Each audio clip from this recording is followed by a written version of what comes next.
শহরের কোলাহল, গাড়ির শব্দ আর কংক্রিটের ধোঁয়ায় হাঁপিয়ে উঠেছিল দুই বন্ধু, রাহুল আর সুমন। গরমের ছুটি পড়তেই তারা ঠিক করল এবছর ছুটিটা শহরে না থেকে গ্রামে কাটাবে। বিশেষ করে রাহুলের বাবার গ্রামের বাড়িটা বহু বছর ধরে তালাবদ্ধ পড়ে আছে। তারা ঠিক করল সেই পুরনো বাড়িতে গিয়ে কয়েকদিন থাকবে। সকালের গাড়িতে চেপে তারা গ্রামের দিকে রওনা দিল। গাড়ি যত দূরে যেতে লাগল, শহরের ব্যস্ততা তত পিছনে পড়ে গেল। চারপাশে সবুজ ধানক্ষেত, পুকুর, গাছপালা দেখে দুজনেরই মন ভালো হয়ে গেল। গ্রামে পৌঁছতে পৌঁছতে সন্ধে নেমে এলো। সূর্যটা ডুবে যাচ্ছিল। চারপাশে কেমন একটা অচেনা নীরবতা। যখন তারা সেই পুরনো বাড়ির সামনে দাঁড়ালো, তখন দুজনের বুকেই হালকা কাঁপুনি ধরল। বাড়িটা অনেক পুরনো হয়ে গেছে। দেওয়ালে শ্যাওলা, দরজার কাঠ পচে গেছে, ছাদের কিছু জায়গা ভেঙে পড়েছে, চারপাশে জঙ্গল গজিয়ে উঠেছে। সুমন চাপা গলায় বলল, দেখতে কেমন ভয় ভয় লাগছে না? রাহুল জোর করে হাসল। আরে ধুর, পুরনো বাড়ি তো এমনই হয়।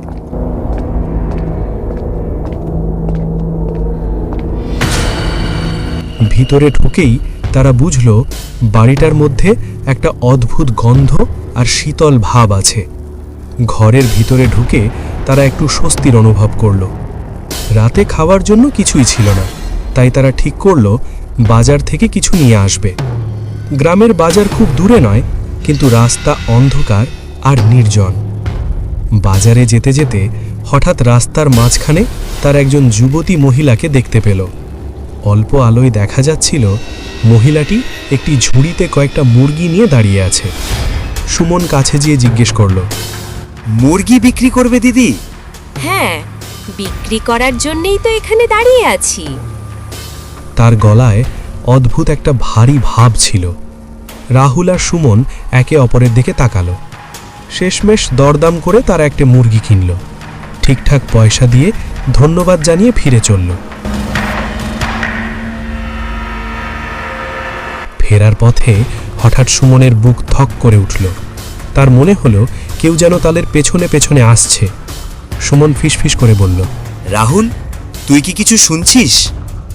রাহুল কান পাতল। দূরে পাতার মর্মর শব্দ ছাড়া কিছুই নেই। তবুও সুমনের ভয় কাটল না। তারা প্রায় দৌড়ে বাড়িতে ফিরে এলো। বাড়ির দরজা খুলে ভিতরে ঢুকতেই দুজনেই স্থির হয়ে গেল। ঘরের মাঝখানে দাঁড়িয়ে আছে সেই যুবতী মহিলা, কিন্তু এবার তার চেহারা আর আগের মতো নেই। চোখ দুটো টকটকে লাল, মুখে ভয়ানক হাসি। তার শরীরের কাপড় পোড়া ছেঁড়া, যেন আগুনে ঝলসে গেছে। রাহুল কাঁপা গলায় বলল, তুমি তুমি এখানে কিভাবে? মহিলাটি গম্ভীর গলায় বলল, ভয় পাস কেন? চিনতে পারছিস না? সুমন প্রায় চিৎকার করে উঠল। তুমি ভূত নাকি? মহিলাটি হেসে বলল, হ্যাঁ, আমি ভূত, আর আজ তোদের ঘাড় মটকাবো। দুজনের শরীর ঘামতে লাগল। রাহুল কাঁদো কাঁদো গলায় বলল, আমাদের দোষ কি?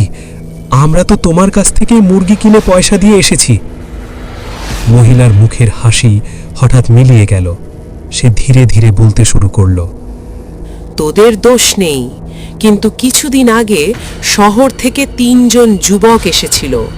আমার কাছ থেকে মুরগি নিয়েছিল। পয়সা চাইতেই তারা আমাকে গালাগাল দিল। তারপর আমার গায়ে আগুন লাগিয়ে দিল। আমি পুড়ে মারা গেলাম।